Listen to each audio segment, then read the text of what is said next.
Notte da incubo per una 95enne, il figlio di 70 anni in balia dei banditi nella loro casa di Cavarzere. Caccia ai malviventi, non riesco a dimenticare le urla e quella pistola puntata contro di me. All'obitorio di Treviso la cerimonia funebre per la 43enne uccisa 4 mesi fa cornuda in un giallo ancora senza soluzione. Oltre ai parenti presente il nuovo compagno in lacrime, voleva un figlio da me. Oggi a Roma è il primo giorno del nuovo Parlamento, anche con i neoeletti veneti, ancora stallo sulle nomine dei presidenti di Camera e Senato, con i veneti Fraccaro e Casellati alla finestra, ma forse più lontani. Lavoratori delle collegate all'ex Popolare di Vicenza in manifestazione stamane davanti alla sede di Banca Intesa, entrati nella bad bank, aspettano di essere comprati 700 imposti a rischio. 2 truffatori seriali campani arrestati dai carabinieri di Bassano del Grappa hanno raggirato decine di anziani per un bottino di oltre 100.000 euro. Bilancio degli interventi del soccorso alpino nel 2017, annata da dimenticare sul fronte vittime in Veneto, 62 decessi, 14% in più rispetto al 2016. Fine settimana all'insegna del bel tempo, ma le temperature rimarranno fresche, colonnine di mercurio in aumento con temperature finalmente primaverili a partire dalla prossima settimana. Buonasera e ben ritrovati con l'edizione del Veneto dei telegiornali di Antenna 3 che si apre con la cronaca, con quanto vissuto da 2 anziani, madre e figlio, vittime dei ladri in balia, dei malviventi nella loro abitazione di Cavarzere nel Veneziano. Il racconto della donna, non riesco a dimenticare le urla e i rumori dei venti infranti. Ecco poi dove quise entrare io lì. Ah, la freggo. Notte di terrore per 2 anziani, la mamma 95enne e il figlio di 70, aggrediti mentre dormivano e rapinati da 5 banditi con accento dell'est, secondo quanto raccontato dalla donna, nella loro casa di Viaggiare Inferiori a Rottanova, frazione di Cavarzere, un luogo molto isolato. I rapinatori avrebbero lasciato l'auto qui sopra, proprio lungo l'argine, per poi scendere a piedi da questa stradina per non fare rumore ed entrare nell'abitazione dei signori Moschino, rompendo violentemente la finestra. Nessuno dei vicini ha sentito nulla. E non so bene dimenticare i urli e i botti che aveva qua in casa. Sentiva il potere urlare, mio figlio. Sentia quando mi diceva basta, se vede che gli ha dato i voti perché gli ha dato i pedali qua e stamattina gli diceva ma è cose. Una volta in casa un uomo è entrato nella stanza della signora tappandole la bocca, un altro è andato dal figlio Mario mentre uno rovistava ovunque, 2 fuori facevano da palo. Stai calma che vedrai che non succede niente. Dicevano. Mi diceva, succede sì, ma se tu non mi dai quello che ti dico, tu guarda Guido, se mi permetti che non tocchi il mio figlio ancora, dico, avevo tutte e 2 fede, se proprio qui è oro che non è no, avevo queste Guido, una è nato, questa è mio marito, questa è mia. Ho detto no. Era una roba la catenina che aveva la foto del mio marito. Foto scattata nel giorno del loro 60° anniversario e che ora non c'è più. Poi i contanti, circa 3.000, nascosti in un cassetto per le emergenze, mentre il figlio, tentando di reagire, è stato colpito. Gli avevo dato una botta in sua testa e qua perdeva molto sangue. Con cosa? Con la pistola? Con la pistola, sì, ma non era di qua là, come si chiama, salve, no? E dopo si è fatto male un ginocchio perché ieri sì, saltare fuori per la finestra e si è fatto male perché voleva andare a chiamare aiuto fuori e invece non poteva andare fuori, ma gli era tanto confuso, non poteva perché fuori che mi erano altri 2 che io aspettava. Un incubo, anche perché i ladri erano già entrati in casa qualche giorno prima, una vicenda su cui i carabinieri stanno tentando di far luce. E intanto in paese, soprattutto tra gli anziani, cresce la paura, non ci sentiamo più al sicuro, raccontano. Oggi come oggi sui piccoli paesi si vive così, col terrore, con la paura. Abbiamo una certa età ma non siamo più tranquilli, non siamo sicuri a casa nostra, insomma, ecco. Le forze dell'ordine non possono, più di tanto non possono fare, perciò noi non possiamo difenderci perché come facciamo? Non si può. Loro sì fanno tutto quello che vogliono, ma noi no. Siamo meno protetti dagli stranieri, quello è vero. Loro non guardano in faccia se sei giovane, vecchia o cosa. Vanno per un compito e lo svolgono, basta. C'è rabbia a Rottanova dopo la rapina nel cuore della notte ai 2 anziani, ma anche rassegnazione. Siamo circondati della delinquenza, perché abbiamo di tutto qua. Abbiamo bianchi, neri, kosovari, rumeni, abbiamo di tutto. Prima non era così, adesso hanno cominciato a dare dalle famiglie a gente anziana, perché qui è un paese di anziani, non è un paese di giovani. E se ne approfittano, perché vanno dappertutto, rubano, maltrattano la gente, fanno di tutto. Qualcuno poi racconta. Noi qua abbiamo i nomadi, abbiamo tre e siamo protetti dai nomadi. Qua non fanno niente, 3 campi, 3 gruppi, no? Quanti ce n'è? Sono Rom, nomadi Rom. E poi ci sono i giustrai, qui sono un po' cattivetti, i giustrai sono cattivi, non possiamo dire niente. Ed ora torniamo a parlare del delitto di cornuda, perché oggi è stato il giorno dell'addio a Sofia Melnik, la 43enne ucraina assassinata lo scorso novembre, ritrovata morta alla vigilia di Natale sul Grappa. Il suo nuovo amore, il medico per il quale voleva lasciare Pascal Albanese, sospettato di averla uccisa, ha raccontato in lacrime: voleva cambiare vita, voleva un figlio. Qual era il sogno di Sofia?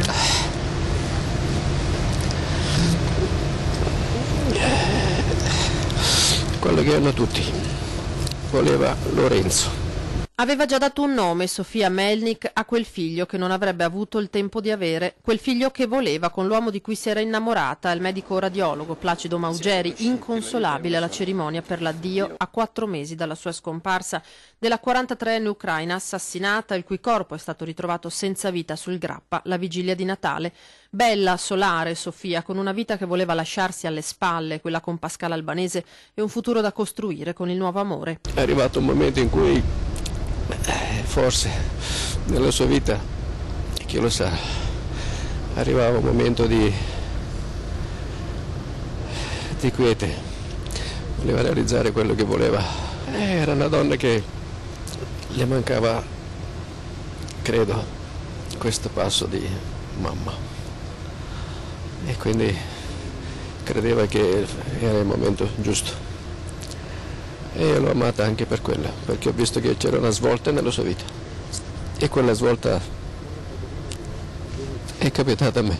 Parla e piange Maugeri, che racconta di una donna semplice che trovava la felicità nei piccoli gesti e sognava una famiglia, e che da ovunque si trovi ora lascia un messaggio forte a chi resta. Ci stai dicendo: vivetela sta vita, perché ce n'è una sola, e come meglio potete, senza fare male a nessuno, se possibile. Alla fine della cerimonia ha abbracciato la madre e la sorella di Pascal Albanese, Maugeri, che sul rivale su cui pesa il sospetto di aver ucciso Sofia dice soltanto: poveretto, anche lui è un infelice, anche lui ha vissuto la sua vita come ha potuto. Non c'è odio quindi per lui? No, ma assolutamente no, assolutamente no, assolutamente no.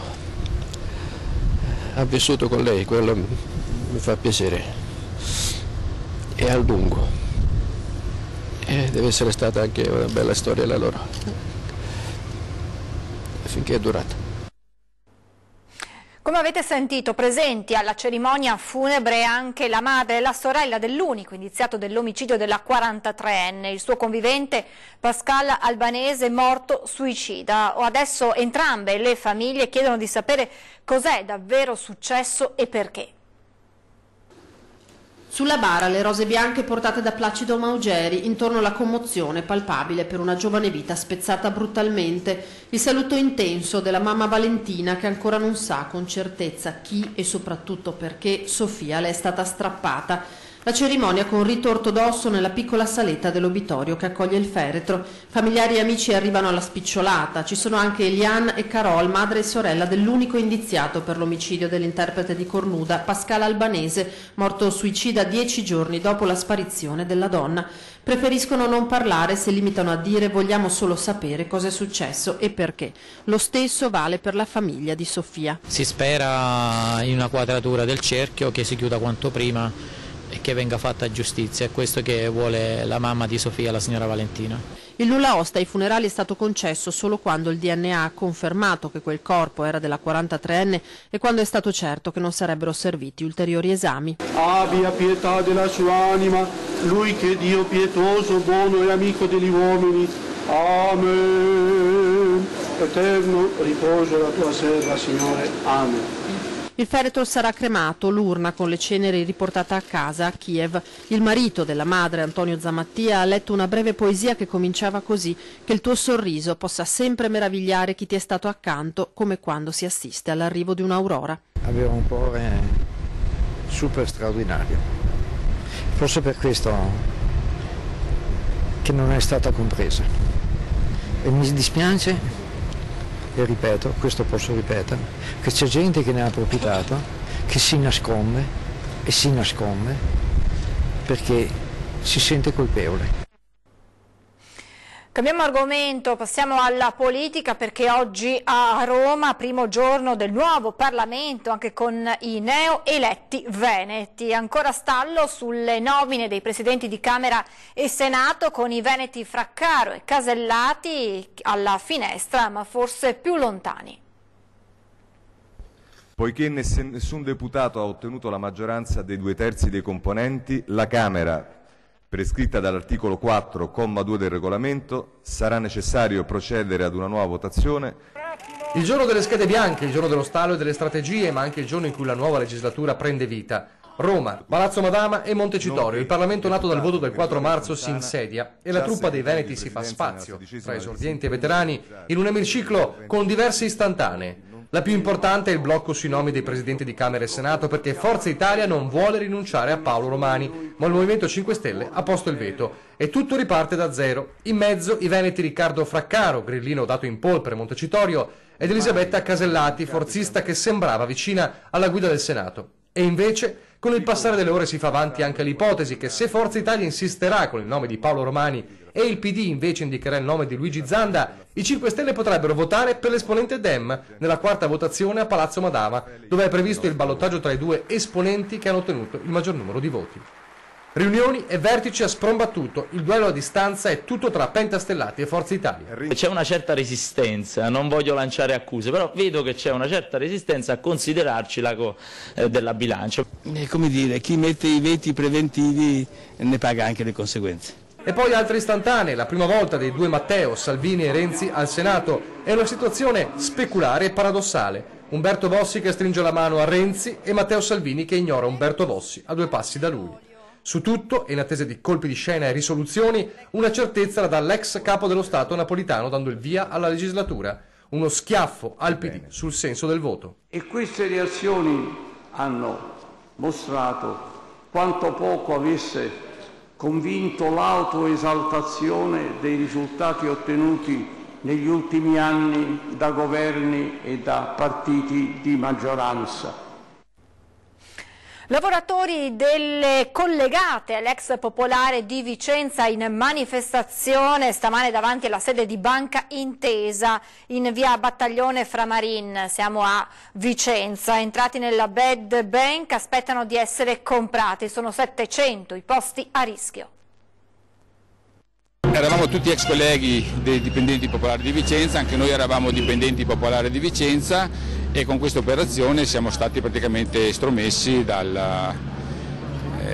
dall'operazione. Non ci hanno mai voluto dare delle indicazioni, non ci danno delle linee guida, noi siamo società inutile che continuiamo ad arrampicarci sugli specchi che continuiamo a cercare di tenere perché vogliamo essere venduti a un prezzo buono, che sia anche soddisfacente per noi e che premi il nostro modo di essere e di lavorare, e invece ci troviamo in una situazione in cui siamo allo sbando più totale, in 9 mesi non sappiamo ancora qual è il nostro futuro. Ci ha fatto fuori circa un anno fa 700 dipendenti prendendone 10.000.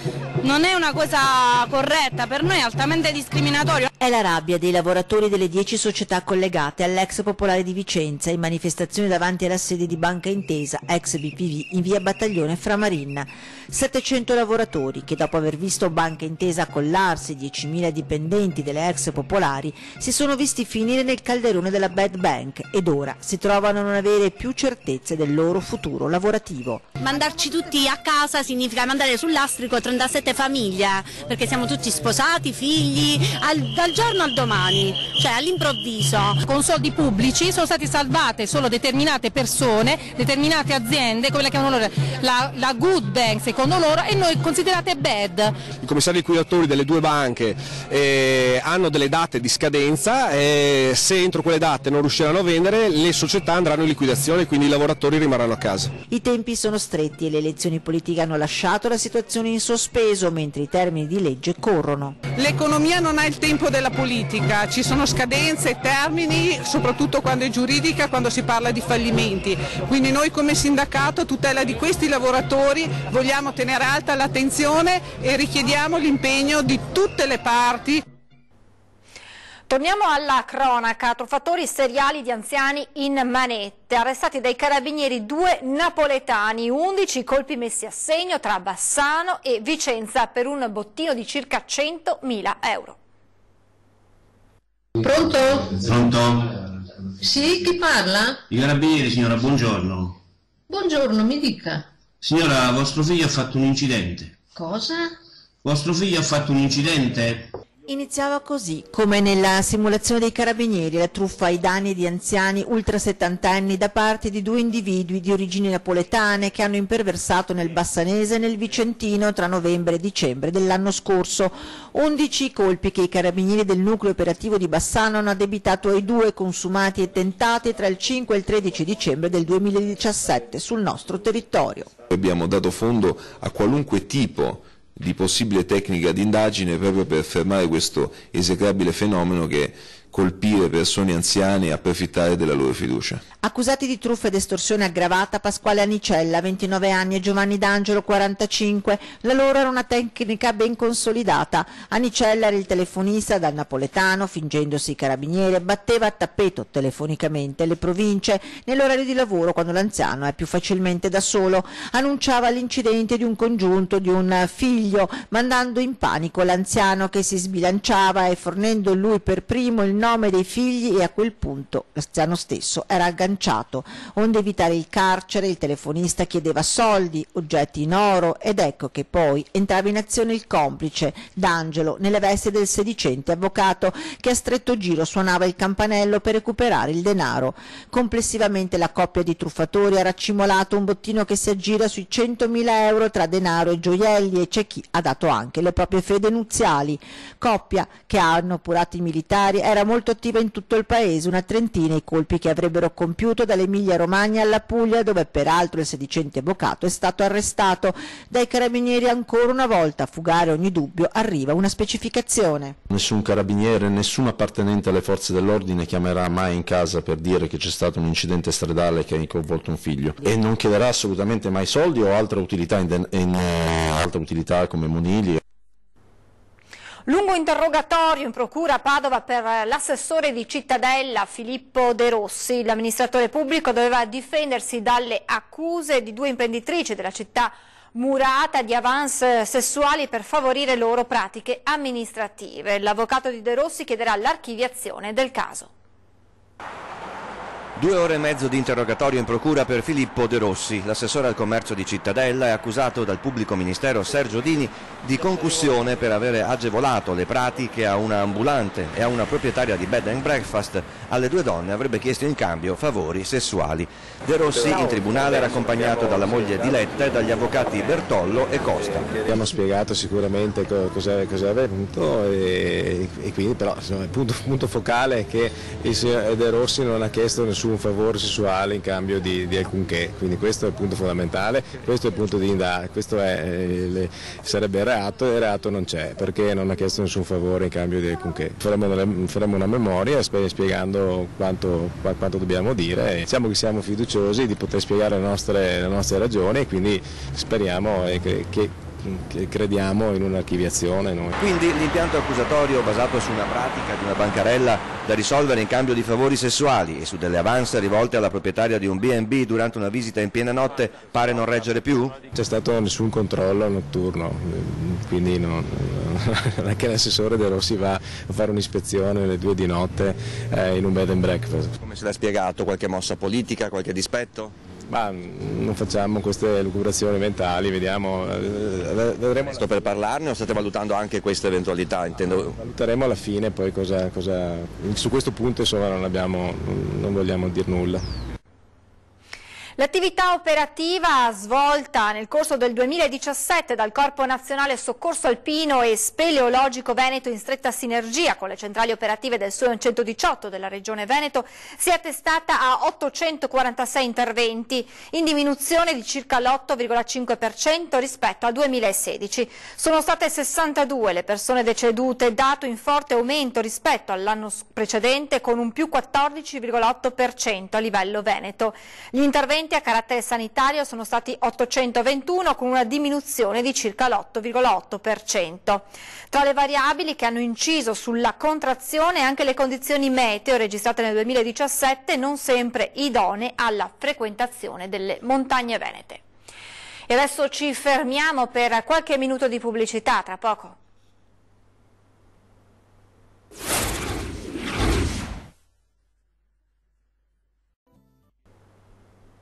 C'è l'economia ad aprire questa seconda parte del telegiornale Veneto di Antenna 3 con il bilancio di Crédit Agricole Friuli Adria approvato dal Consiglio di amministrazione, un bilancio più che positivo.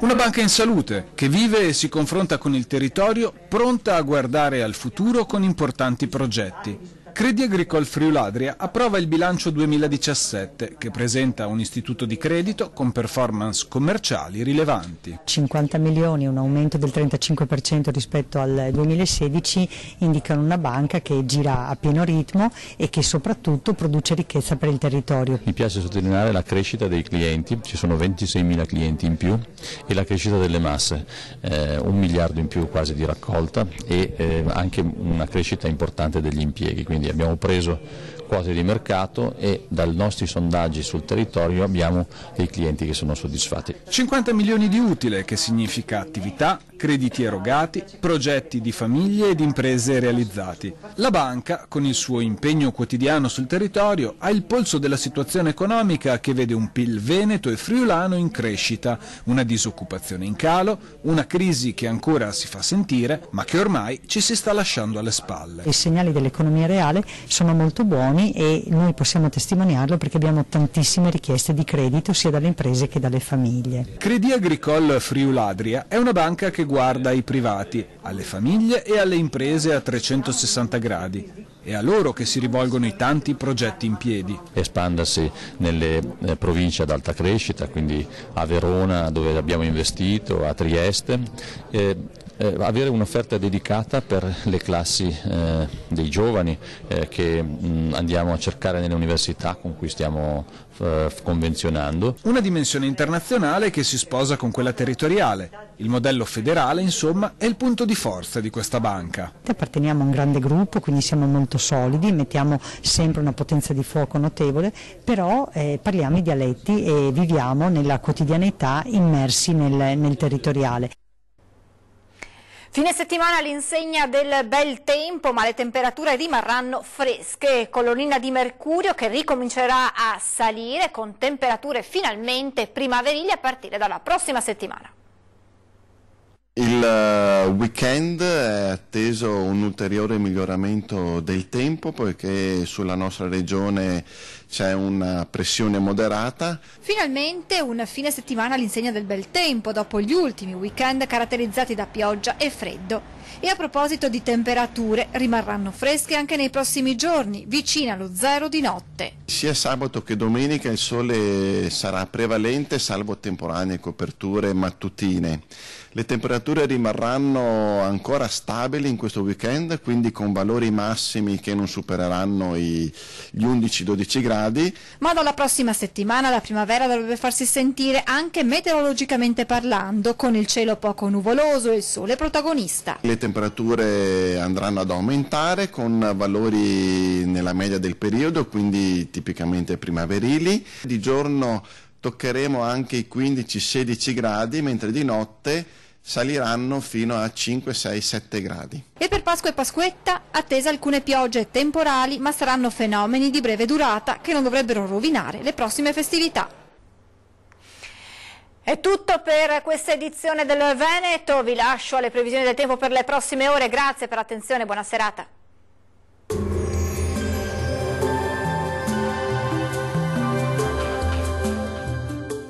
Termoidraulica Susin. Se compri una caldaia, in omaggio il condizionatore. Termoidraulica Susin a 0 branco.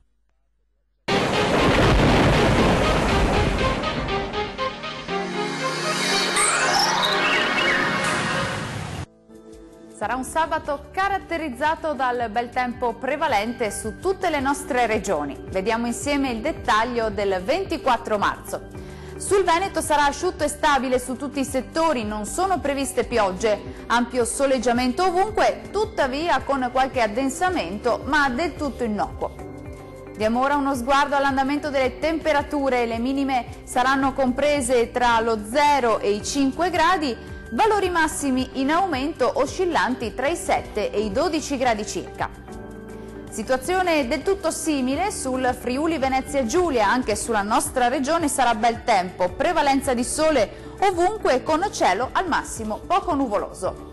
Temperature minime tra lo 0 e i 2 gradi, massime comprese invece tra 10 e 12 gradi. Raggiungiamo infine il Trentino Alto Adige, cielo molto nuvoloso sui settori meridionali ma senza piogge, ma più spazi soleggiati altrove. Le temperature minime saranno comprese tra 5 e 7 gradi, massime tra 10 e 12 gradi. Dal meteo di Antenna 3 per ora è tutto, arrivederci al prossimo aggiornamento.